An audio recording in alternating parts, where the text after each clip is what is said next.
Chapter 8. The Eider-Down Hunter Off at Last. That evening I took a brief walk on the shore near Reykjavik, after which I returned to an early sleep on my bed of coarse planks, where I slept the sleep of the just.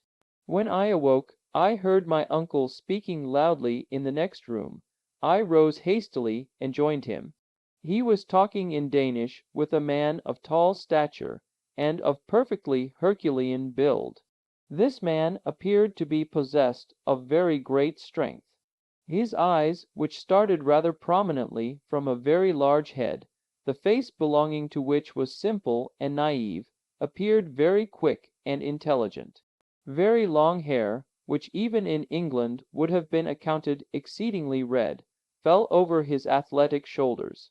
This native of Iceland was active and supple in appearance, though he scarcely moved his arms, being in fact one of those men who despise the habit of gesticulation common to southern people. Everything in this man's manner revealed a calm and phlegmatic temperament. There was nothing indolent about him, but his appearance spoke of tranquillity.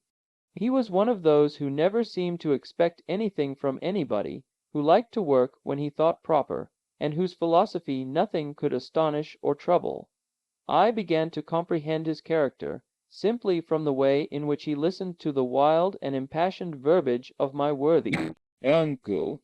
While the excellent professor spoke sentence after sentence, he stood with folded arms, utterly still, motionless to all my uncle's gesticulations. When he wanted to say no, he moved his head from left to right. When he acquiesced he nodded, so slightly that you could scarcely see the undulation of his head. This economy of motion was carried to the length of avarice.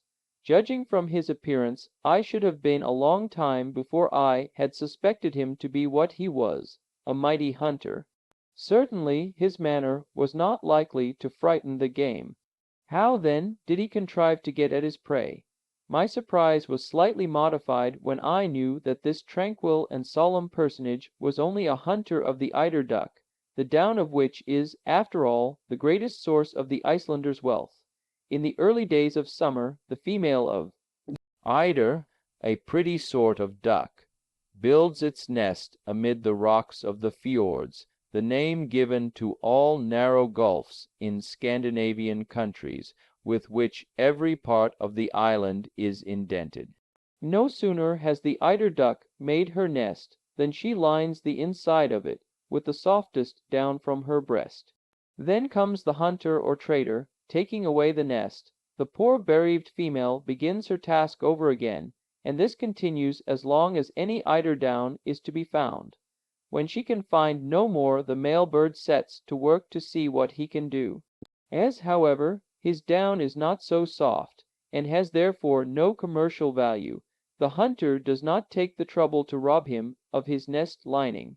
The nest is accordingly finished, the eggs are laid, the little ones are born, and next year the harvest of eider-down is again collected. Now, as the eider-duck never selects steep rocks or aspects to build its nest, but rather sloping and low cliffs near to the sea, the Icelandic hunter can carry on his trade operations without much difficulty. He is like a farmer who has neither to plow, to sow, nor to harrow, only to collect his harvest. This grave, sententious, silent person, as phlegmatic as an Englishman on the French stage, was named Hans Bjelke. He had called upon us in consequence of the recommendation of M. Fridriksson. He was, in fact, our future guide. It struck me that had I sought the world over, I could not have found a greater contradiction to my impulsive uncle. They, however, readily understood one another. Neither of them had any thought about money. One was ready to take all that was offered him, the other ready to offer anything that was asked. It may readily be conceived, then, that an understanding was soon come to between them. Now the understanding was that he was to take us to the village of Stapi, situated on the southern slope of the peninsula of Sneffels, at the very foot of the volcano. Hans the guide told us the distance was about 22 miles, a journey which my uncle supposed would take about 2 days. but when my uncle came to understand that they were Danish miles, of 8,000 yards each, he was obliged to be more moderate in his ideas, and, considering the horrible roads we had to follow, to allow 8 or 10 days for the journey. 4 horses were prepared for us, 2 to carry the baggage, and 2 to bear the important weight of myself and uncle. Hans declared that nothing ever would make him climb on the back of any animal. He knew every inch of that part of the coast, and promised to take us the very shortest way. His engagement with my uncle was by no means to cease with our arrival at Stapi. He was further to remain in his service during the whole time required for the completion of his scientific investigations, at the fixed salary of 3 rix dollars a week, being exactly 14 shillings and 2 pence, minus 1 farthing English currency. One stipulation, however, was made by the guide: the money was to be paid to him every Saturday night, failing which his engagement was at an end. The day of our departure was fixed. My uncle wished to hand the Eider-Down hunter an advance, but he refused in one emphatic word "efter," which being translated from Icelandic into plain English means after. The treaty concluded, our worthy guide retired without another word. "A splendid fellow," said my uncle. "Only he little suspects the marvelous part he is about to play in the history of the world." "You mean, then," I cried in amazement, "that he should accompany us?" "To the interior of the earth, yes," replied my uncle. "Why not? There were yet 48 hours to elapse before we made our final start." To my great regret, our whole time was taken up in making preparations for our journey. All our industry and ability were devoted to packing every object in the most advantageous manner, the instruments on one side, the arms on the other, the tools here, and the provisions there. There were, in fact, 4 distinct groups. The instruments were of course of the best manufacture: a centigrade thermometer of Eigel, counting up to 150 degrees, which to me did not appear half enough or too much. Too hot by half, if the degree of heat was to ascend so high, in which case we should certainly be cooked not enough, if we wanted to ascertain the exact temperature of springs or metal in a state of fusion. A manometer worked by compressed air, an instrument used to ascertain the upper atmospheric pressure on the level of the ocean. Perhaps a common barometer would not have done as well, the atmospheric pressure being likely to increase in proportion as we descended below the surface of the earth. A first-class chronometer made by Boissonnas, of Geneva, set at the meridian of Hamburg, from which Germans calculate, as the English do from Greenwich and the French from Paris. 2 compasses, one for horizontal guidance, the other to ascertain the dip. A night glass, 2 Ruhmkorff coils, which, by means of a current of electricity, would ensure us a very excellent, easily carried, and certain means of obtaining light. A voltaic battery on the newest principle. Thermometer, thermos, and metron, measure. An instrument for measuring the temperature of the air. Manometer, monos, and metron, measure. An instrument to show the density or rarity of gases. Chronometer, chronos. Time and metros, measure a time measurer, or superior watch Ruhmkorff's coil. An instrument for producing currents of induced electricity of great intensity. It consists of a coil of copper wire, insulated by being covered with silk, surrounded by another coil of fine wire, also insulated, in which a momentary current is induced when a current is passed through the inner coil from a voltaic battery. When the apparatus is in action, the gas becomes luminous, and produces a white and continued light.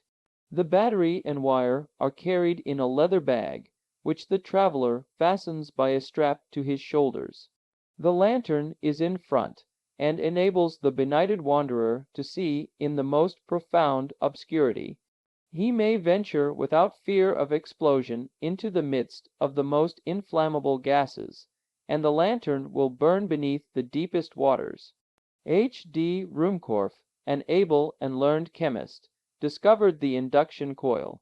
In 1864 he won the quinquennial French prize of a circumflex pound 2 zeros, for this ingenious application of electricity. A voltaic battery, so called from Volta, its designer, is an apparatus consisting of a series of metal plates arranged in pairs and subjected to the action of saline solutions for producing currents of electricity. Our arms consisted of 2 rifles, with 2 revolving 6-shooters. Why these arms were provided, it was impossible for me to say. I had every reason to believe that we had neither wild beasts nor savage natives to fear.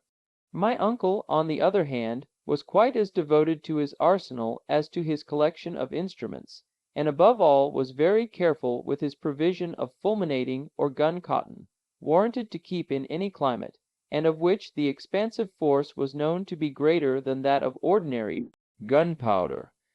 Our tools consisted of 2 pickaxes, 2 crowbars, a silken ladder, 3 iron-shod alpine poles, a hatchet, a hammer, a dozen wedges, some pointed pieces of iron, and a quantity of strong rope. You may conceive that the whole made a tolerable parcel, especially when I mention that the ladder itself was 300 feet long. Then there came the important question of provisions. The hamper was not very large but tolerably satisfactory, for I knew that in concentrated essence of meat and biscuit there was enough to last 6 months. The only liquid provided by my uncle was skedum of water, not a drop. We had, however, an ample supply of gourds, and my uncle counted on finding water, and enough to fill them, as soon as we commenced our downward journey. My remarks as to the temperature, the quality, and even as to the possibility of none being found, remained wholly without effect.